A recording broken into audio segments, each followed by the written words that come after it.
Good morning, good evening. We'll now have a period of meditation, so try and find the posture that is comfortable but energized as well.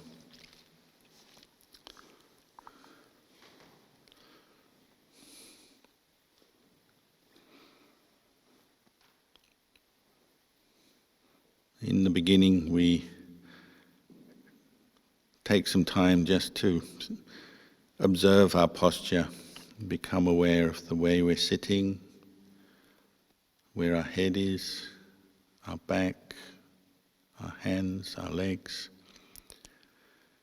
So the classic posture is sitting cross-legged with one hand on the other in your lap. But nothing is fixed. You can experiment and find what is comfortable for you.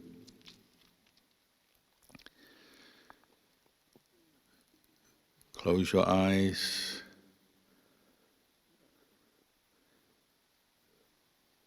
And recollect the Buddha, the Dhamma, the Sangha.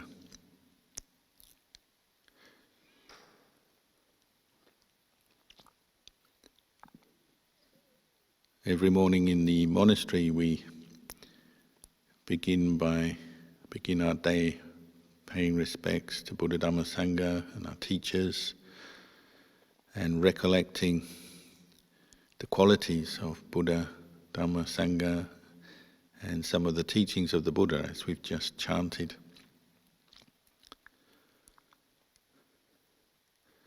In the lay life, maybe you feel you're busy, you can't chant for so long. Well, you can always do an abbreviated version. But it's an extremely skillful way to begin your day by thinking of the Buddha, your teacher, first, before anything else. So you get up, maybe bow, and the chanting helps just to really focus your mind. Because when you're chanting, you're with those words, whether you're reading them or you know them by heart. You're really bringing up the intention, many skillful intentions as you chant or recite the words. It's both a reminder of the Buddha, Dhamma, Sangha and the qualities. It's also a practice of mindfulness in itself, focusing your mind on the words of the chant.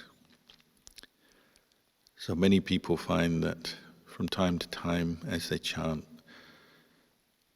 some joy, some rapture may arise, or the mind calms down, becomes more steady, brighter.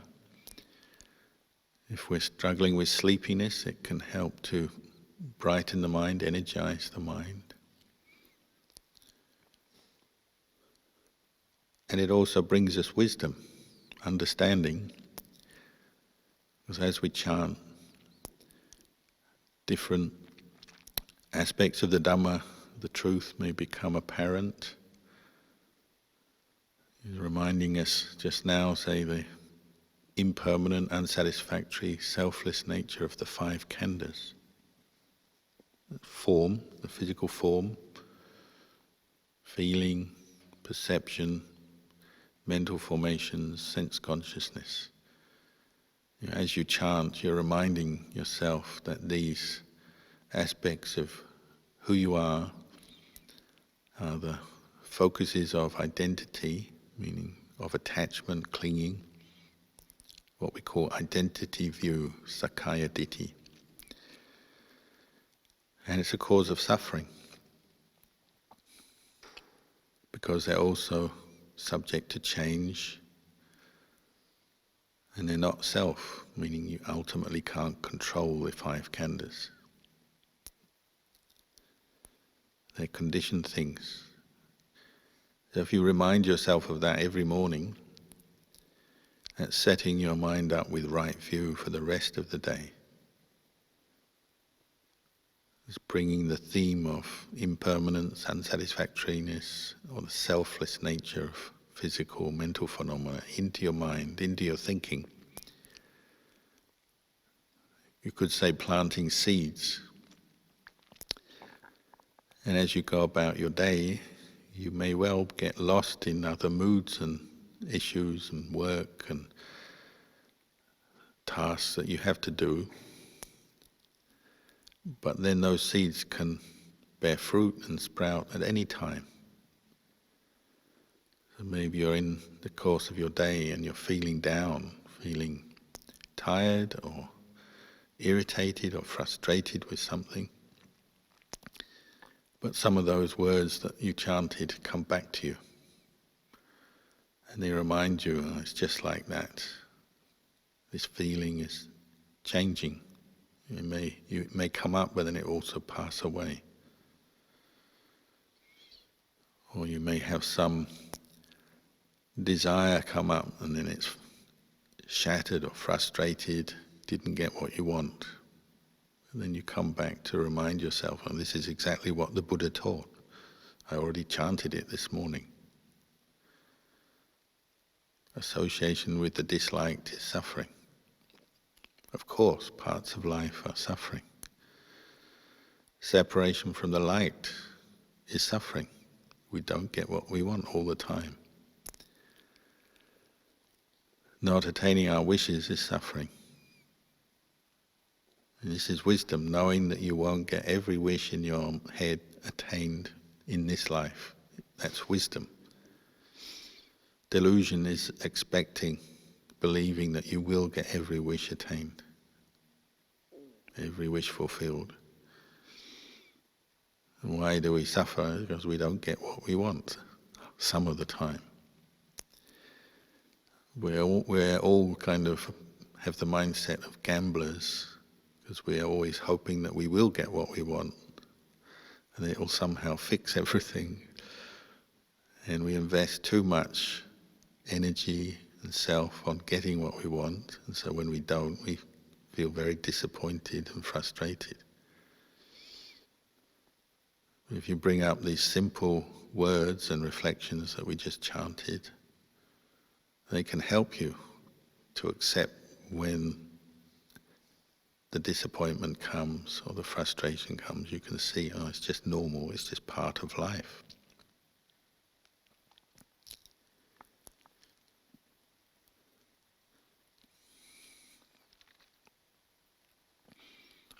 So as we practice our meditation as well, come bring our mind to focus on our meditation object, Buddho, or the breathing, or any other of the meditation objects.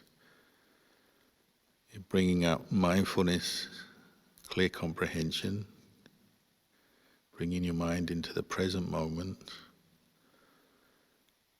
and you're providing the right inner environment for these reflections of the Buddha, his teachings, or recollecting the qualities of the Buddha to arise.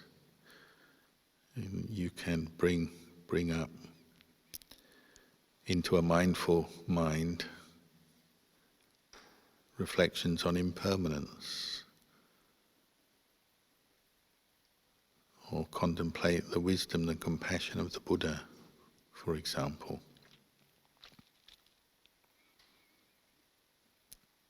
If you do this regularly through your life, then your mind is constantly returning to that which is based in right view, right understanding, right intention, over and over again.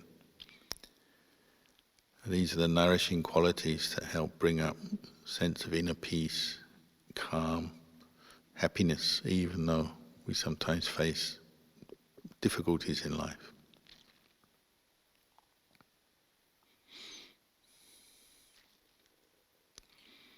We also chanted the reflection on universal well-being. Like all chants, recitations, it's just giving you one set of words and reflections that are pointing to one aspect of Dhamma, of the practice. They're not absolute, they're just words, but they help you to bring up skillful reflections. So, wishing yourself well, to be free from suffering. Wishing others to be well, free from suffering. And again, reminding yourself that we're the owner of our karma. Whatever we do, good and bad, comes back to us. So try to cultivate the good and abandon the bad. You could say those words in different ways. There's no one fixed way.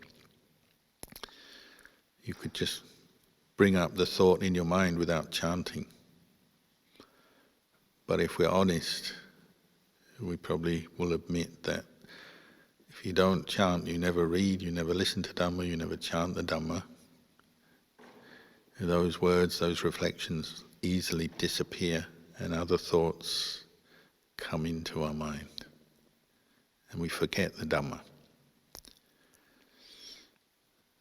So chanting, recitation is one ancient way that is still relevant today because it's a way of training your mind to focus on Dhamma.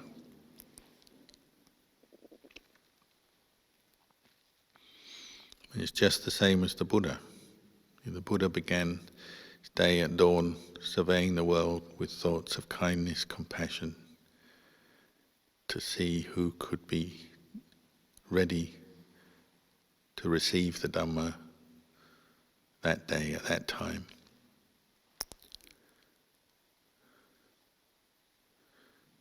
So we're following in the noble footsteps of the Buddha, the enlightened ones,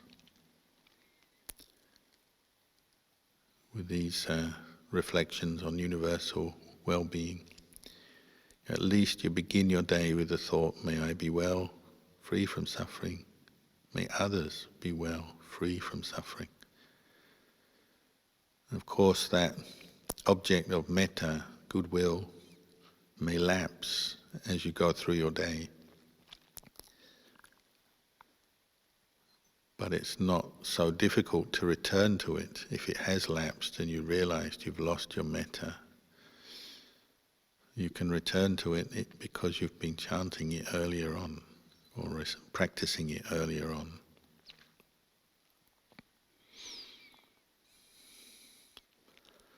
So taking the time to pay respect to Buddha, Dhamma, Sangha, chant these reflections, and then meditate. It's probably the best way to start your day in normal circumstances. Just setting your goal of practice for the day, even though you may have many other things to do.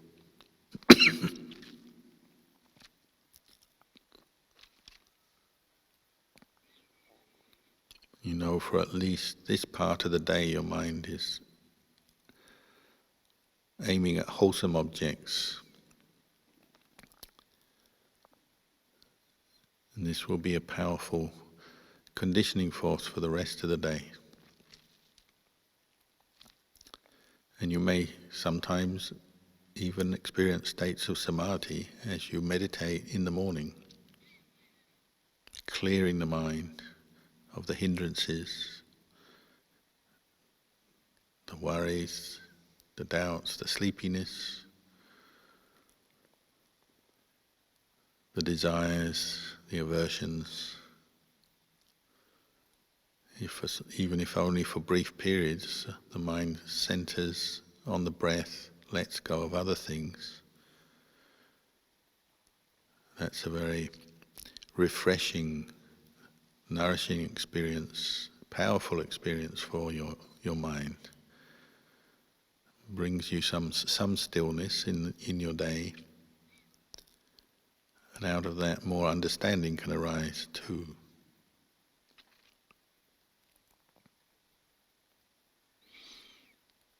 And the 5 hindrances are what obstruct the mind from being with wholesome, skillful mental states. They take away our mindfulness, take away our peace, our joy, the stillness. take away wisdom, insight. So we constantly have to be practicing with hindrances.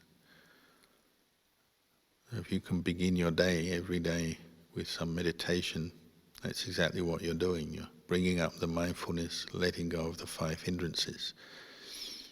And if mindfulness is strong, all 5 hindrances disappear in one go.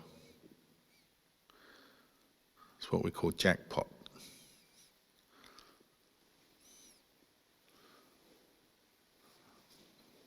But because our mindfulness is not yet perfect, the hindrances can slip back into our mental behavior as we meditate.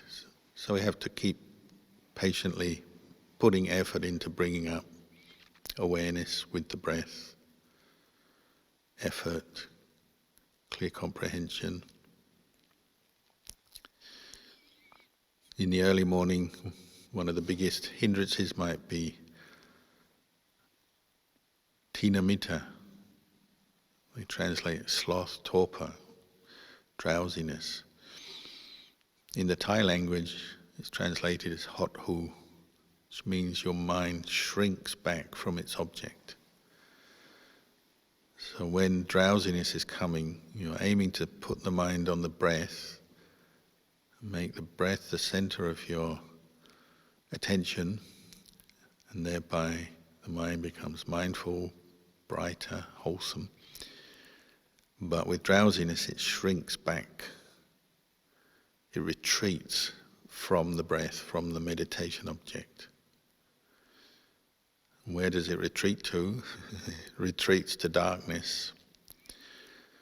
Just like when you wake up in the morning and you think you should get out of bed, but then you retreat back under the blankets for more comfort, warmth, rest, sleep, and so on.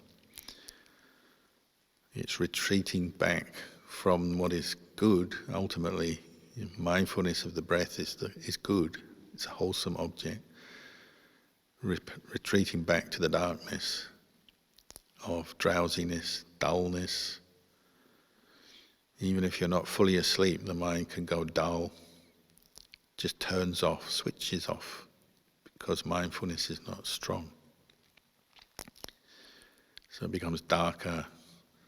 We don't know anything. When the mind is dull or drowsy, we don't know anything. We can't contemplate anything. And this is a regular problem for meditators. The mind goes into dullness, goes into hibernation mode, where nothing's happening. Sometimes the physical posture is maintained. We're still. We even may have some pleasant feelings from practicing meditation.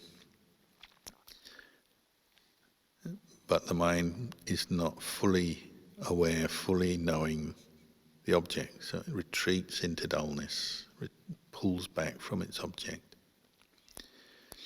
The Buddha even compared it to being in prison. It's like you're putting your mind in prison because it's going to dullness, where it's dark. In prison you can't see and know the outside world. You can't know anything, you're just stuck there. So then when you make the effort to bring the mind back to the breath, overcome the dullness, the drowsiness, it's like freeing your mind from prison. So you get exhilaration, you get energy, you get brightness, you get hope. Many positive qualities come back. And of course, with mindfulness present, you know your mind in the present moment. You know you've abandoned that hindrance. So there's a certain kind of happiness. And you can see a hindrance as a hindrance then. Meaning you can see a hindrance or a kilesa as a kilesa, as what it is. A mental state that is unskillful, that brings with it unpleasant feelings, because ultimately dullness, sleepiness doesn't lead to the happiness of a mind that is concentrated. But you can now see it, having let it go, you can see it's just temporary. We say mental formations are impermanent. What is impermanent is unsatisfactory. What is impermanent, unsatisfactory is not self. That hindrance, however often it comes up, however much it bothers you, is not a self because it's temporary. But through our lack of mindfulness and awareness, or lack of understanding, we kind of keep letting it into the mind. We follow habits of mental behavior, open the door for the hindrances to come in. All of them are the same. They're like visitors that come in and cause us trouble, take away our happiness, agitate the mind, sadden the mind, make us feel bored or restless. Having abandoned a hindrance once, you can look back and see, oh, this was something that arose, pass away. It's not really me, mine, myself. It's something that can be let go of. And this is one of the skills of the meditator, is the skill of both facing the hindrances and the different kinds of mental agitation that they bring,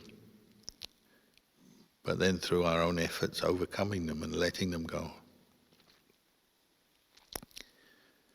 And we need both mindfulness and effort and wisdom, wise reflection, to understand more where they come from, what we need to do to abandon them, let them go. Then through experience, little by little we can get better at doing that.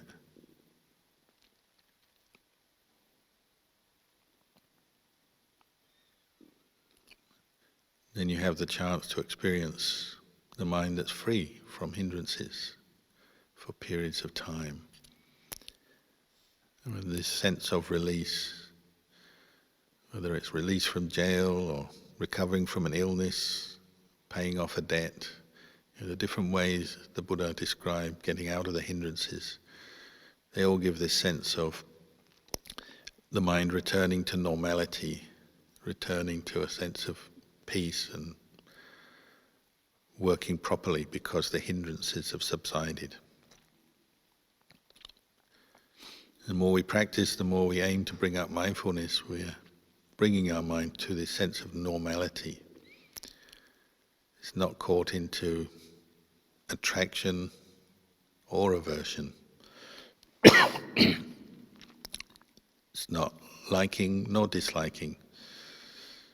Mindfulness keeps your mind in the middle towards different physical and mental phenomena that you experience. You're knowing what's coming up, even when you have pain. Just knowing it as pain and letting go. Not falling into the aversion for it. Not getting fed up and then thinking about it over and over again in a negative way, but just knowing it. It's like this. Pleasure is like this, pain is like that, but keeping the mindfulness, keeping the mind in the middle. The more we keep the mind in the middle, the more we can learn from our experience and see the impermanent nature of feelings, perceptions, mental formations, sense consciousness, and so on.